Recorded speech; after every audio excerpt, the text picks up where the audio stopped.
नमस्कार दोस्तों। Support marketing से मैं अंकुश बैरागी और धीरज जी सुतार आज हम आए हैं जावद विधानसभा क्षेत्र के भावी उम्मीदवार श्री पूर्णमल जी के साथ, और आज हम इनसे जानेंगे, चर्चा करेंगे और सीखेंगे कि कैसे हम आगे बढ़ सकते हैं और ज़्यादा से ज़्यादा उन्नति कर सकते हैं, और ये बताएंगे हमें कि वर्तमान में क्या क्या समस्याएं, क्या क्या लोगों को आ रही है, और इनसे जानेंगे पूरी बात। तो नमस्कार। नमस्कार जी। जी, आप बताइए सबसे पहले अपने बारे में कि यहाँ तक जो आप पहुँचे हैं शुरुआत से, तो कि कैसे आपका सफ़र रहा, क्या क्या संघर्ष आपको करना पड़ा, कैसे क्या सब कुछ रहा?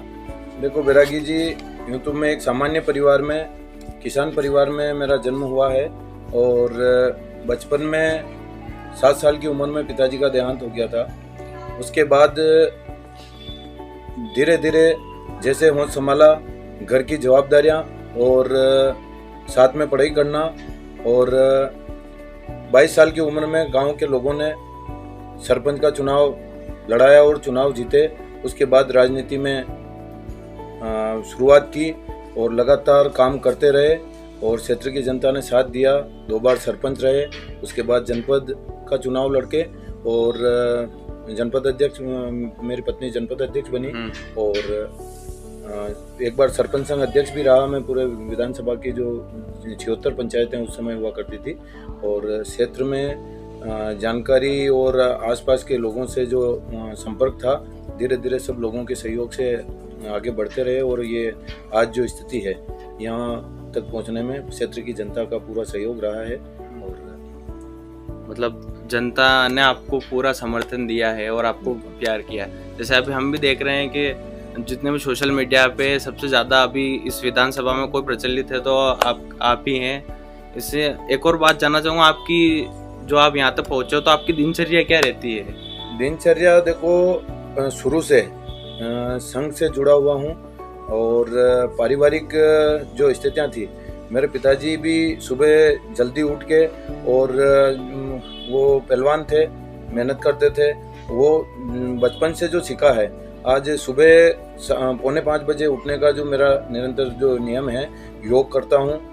हाँ, ज़्यादा जो दिनचर्या है रोज़ की, अभी चुनावी समय है, ऐसे समय को छोड़ के हमेशा सुबह उठ के योग करते हैं, और फिर पूरा दिन भर क्षेत्र में फ़ोन के माध्यम से या क्षेत्र में घूमते हुए जो भी समस्याएं या क्षेत्र के लोगों से मिलना जुलना, इस टाइप का दिन भर का काम रहता है। हाँ, तो ये दिनचर्या रहती है। तो दिनचर्या में कुछ ऐसा रुझान जो आप अलग, जैसे कोई किताबें पढ़ते हो आप, कुछ खेल कूद संगीत के बारे में कुछ आपका रुझान? खेल कूद का तो शुरू से स्पोर्ट से जुड़ा हुआ हूँ। पारंपरिक खेल जैसे कबड्डी है, बचपन से गांव में इन खेल के माध्यम से मनोरंजन का उस समय यही साधन था, शरीर को मजबूत करने का यही साधन था।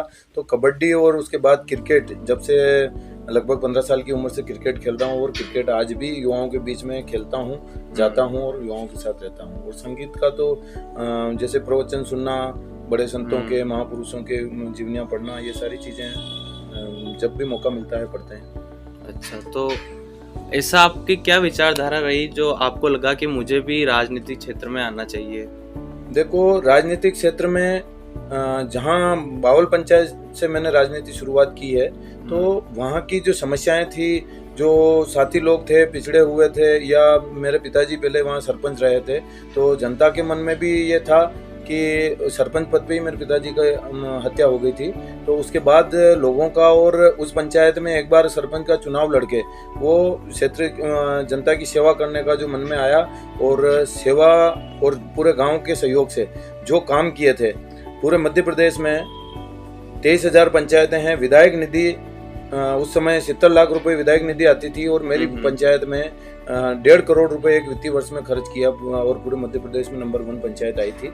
तो विकास के मामले में जो सहयोग क्षेत्र का रहा, और जो मेहनत रही हम लोगों की, उससे एक मन में यह आया कि क्योंकि पूरे मध्य प्रदेश में अगर पंचायत नंबर 1 आ सकती है, तो आगे राजनीति करके अपने क्षेत्र को जितना विकास हो सकता है, वो विकास के लिए हमेशा निरंतर मन में एक आया। और जैसे जैसे जनता ने साथ दिया यहाँ तक, और अब विधानसभा के लिए जनता सबका, पूरा क्षेत्र का मूड है। और सोशल मीडिया और ये तो जो चीज़ें हैं, वो जो मोबाइल चलाता है वो सोशल मीडिया के माध्यम से दिख रहे हैं, लेकिन मेरा मूल जो सपोर्ट है वो गांव का गरीब और गांव के वृद्ध माताएं बहनें पूरे क्षेत्र की, वो सब मेरे से जुड़े हुए हैं। वो मोबाइल नहीं चलाते लेकिन उनका आशीर्वाद मेरे साथ पूरा है। तो आपके अनुसार वर्तमान में जो दूसरे नेताओं की जो विचारधारा है, उनके विचार है, और आपके अनुसार कैसे होना चाहिए? देखो, वर्तमान में जो जावद विधानसभा क्षेत्र में पिछले 20 साल से मैं भी मतदान कर रहा हूँ, और जो नेता आए हैं उनको फर्स्ट बार यहाँ आए हैं, उनको बताना पड़ा कि यहाँ मोड़ी कहाँ पे है और यहाँ पालरा खेड़ा कहाँ पे है या उनको सिंगोली कहाँ पे है। फर्स्ट बार में उनको बताना पड़ा। और जितने भी नेता हैं सब बाहर से आए हैं। जो कंडीशन यहाँ की, मैं यहाँ पैदा हुआ हूँ, यहाँ पला पड़ा और बड़ा हुआ हूँ, और सारी चीजें जो धरातल की, जो किसान है, गरीब मजदूर है, वो चीजें प्रैक्टिकल मैंने देखी है। क्योंकि बचपन से संघर्ष कर रहे हैं, मैंने मजदूरी की है यहाँ विक्रम सीमेंट में। ये पास ही मिल है गोयल मिल, इसमें मैं मजदूरी गया हूँ। मैंने फोटोग्राफी का काम किया है, या जब खेती किसानी के जो काम हैं वो सारे मैंने हाथ से किए हैं। एक एक चीज को मैं नजदीक से समझता हूँ। और ये वीआईपी लोग आए हैं, जो भी आए हैं पैसे के दम पे यहाँ आए हैं राजनीति में, तो ये लोग क्या जाने कि गरीब आदमी की क्या पीड़ा है।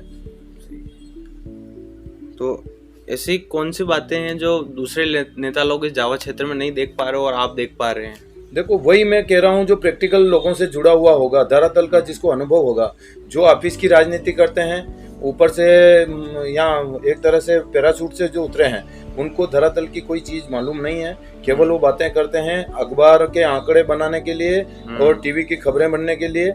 ये चीजें उनके उसमें हैं और आंकड़ों में वो रहते हैं। धरातल पे उनको कोई अनुभव है नहीं।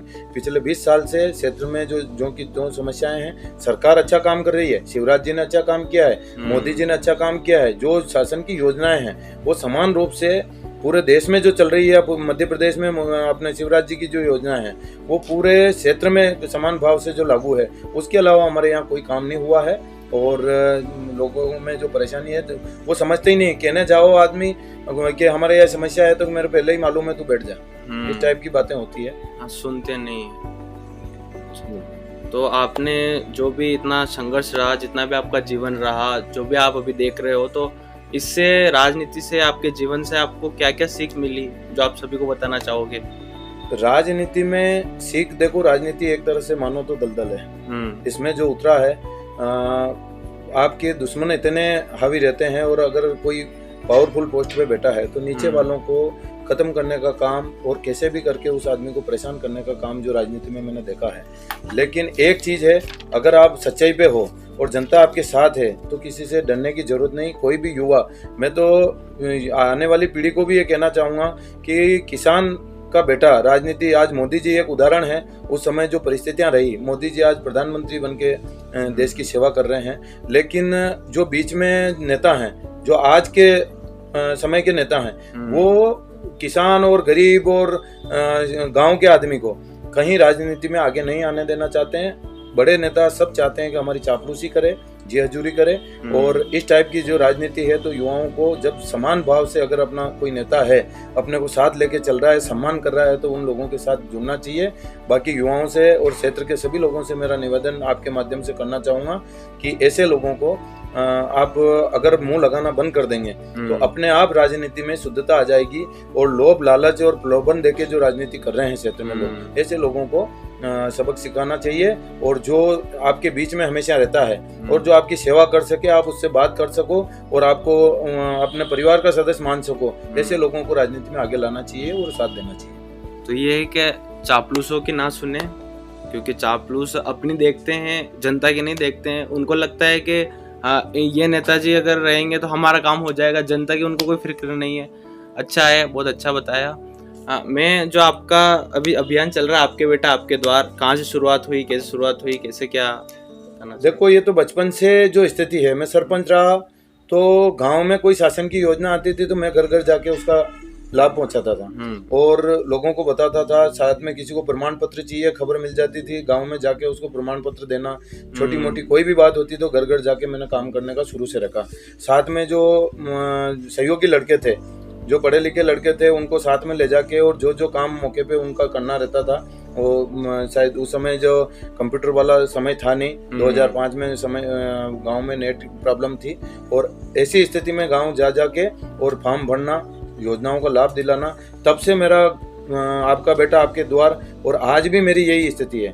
मैं जब भी कोई काम होता है, कोई फ़ोन करता है तो मैं उसके यहाँ जाके, और आगे भी ऐसी स्थिति रहेगी कि कोई भी काम हो, अगर सूचना मिलती है तो गाँव में जाके, और पिछली बार जो जनपद अध्यक्ष रहे उस समय भी गाँव-गाँव जाकर शासन की योजनाएं थी, कैंप लगाकर, और उन लोगों को शासन का लाभ दिलाया। उसमें अगर ऑफिस के चक्कर लोग काटेंगे, 2 बार 3 बार घुमा के उनसे पैसे ऐंठने का काम किया जा रहा था, उसका विरोध किया, भ्रष्टाचार का विरोध किया, और वो जो शासन की सारी योजनाएं वो घर घर जाके उनका लाभ दिलाया। ये अभियान चल रहा है और आगे भी चलता रहेगा। तो जैसे आप घर घर गए तो आप जनता के बीच में रहे, तो क्या क्या समस्याएं जनता को, लोगों को आ रही है? देखो, समस्याएं तो कोई सी भी योजना बना ले शासन, उसकी समस्या, आप उसके नियम इतने जटिल रहते हैं कि वो गांव का आदमी समझ ही नहीं पाता उस चीज को। और ये बड़े नेताओं को अगर बोल दे, वो कहते हैं ये काम मेरा नहीं है, वो फलाने का काम है, फलाने का काम है, कोई सुनता नहीं है। और वो शासन की योजनाएं जो लागू हो नहीं पाती है, जो भी नियम अगर कोई निकलती है योजना, तो ये जिनमें भ्रष्टाचार हो सकता है, वैसी चीजों में अभी तक नेताओं ने, बड़े नेता जो है ना, उन्होंने ये क्षेत्र में जावत की बात कर रहा हूँ मैं, उन्होंने उसी में ध्यान लगाया। कहाँ उनको कमीशन खोरी मिल सकती है उसमें काम लगाया, गरीब की सेवा के लिए कोई नेता आगे नहीं आया। तो अगर आप चुनकर आते हो तो आप क्या कर सकते, जनता के लिए क्या करना चाहोगे? देखो, जनता को जिन प्रकार की समस्याएं आ रही है और क्षेत्र में जो मूलभूत आवश्यकताओं की जो समस्याएं हैं, स्कूल बिल्डिंगें और जो शासन की जो नियम है उस टाइप की बिल्डिंगें हो, बाउंड्रियां हो, ये सब जो काम है, पैसा निरंतर आता है, उसमें काम होता है, रोड बन रहे हैं, सीसी रोड बन रहे हैं, सारी चीजें हो रही है। उनमें एक तो भ्रष्टाचार होता है, 2 साल 1 साल में रोड टूट जाते हैं। अभी जितने भी रोड बने हैं क्षेत्र में, जो इतनी कम बारिश होने के बाद भी टूटना शुरू हो गए। तो बात मूल जो है, शासन जो पैसा भेज रहा है वो पैसा जनता का है, और उस जनता के पैसे का सही उपयोग होना चाहिए। ये चीज मैं और मेरी पूरी टीम इसके लिए हमेशा इसके लिए काम कर रही है, और भ्रष्टाचार के खिलाफ विरोध किया, अभी भी हमने विरोध किया। लेकिन क्या है कि सत्ता के पावर के कारण या बड़े पद के कारण वो चीजें कहीं कहीं दबा दी जाती है। तो जब हमारे हाथ में पावर रहेगा तो क्षेत्र की जनता के लिए हर प्रकार से छोटी समस्या और बड़ी से बड़ी समस्या के लिए दिन रात उनके साथ खड़े रहेंगे। तो आप अपनी ओर से जनता को क्या संदेश देना चाहते हो, क्या बताना चाहते हो?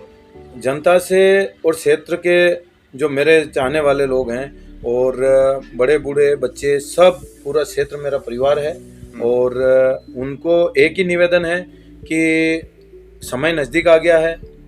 जो वंशवाद और जो पैसे वाले लोग अपने आप को यूं बड़ा सेठ समझ के, और कि मैं सबको खरीद लूँगा, मैं सबको मेरे हिसाब से चला लूँगा, 5 साल 4.5 साल वो लोगों को दुत्कारते रहते हैं, उनसे कोई लेना देना नहीं। अभी घड़ियाली आंसू बहाने के लिए आ जाएंगे चुनाव के समय में, और बड़ी बड़ी बातें करेंगे, घोषणाएं करेंगे।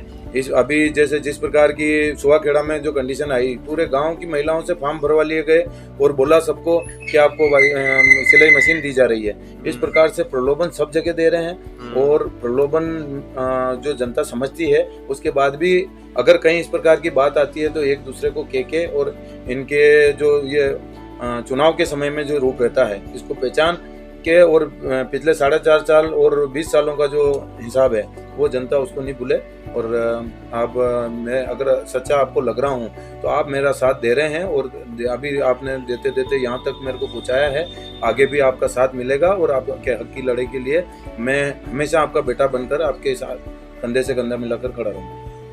धन्यवाद। तो ये हमने आदरणीय पूर्णमल जी से बात की और इनसे बहुत कुछ सीखा, इनसे जाना कि वास्तव में राजनीति क्या है और एक सेवक क्या है। तो ये एक सेवक के रूप में अपने जनता के लिए जो कुछ भी कह रहे हैं, तो जनता सुने, समझे और सही बुद्धिमत्ता से निर्णय ले कि अब आपको आगे क्या करना है। इसी के साथ मैं अंकुश बैरागी, धीरज जी सुतार के साथ, धन्यवाद।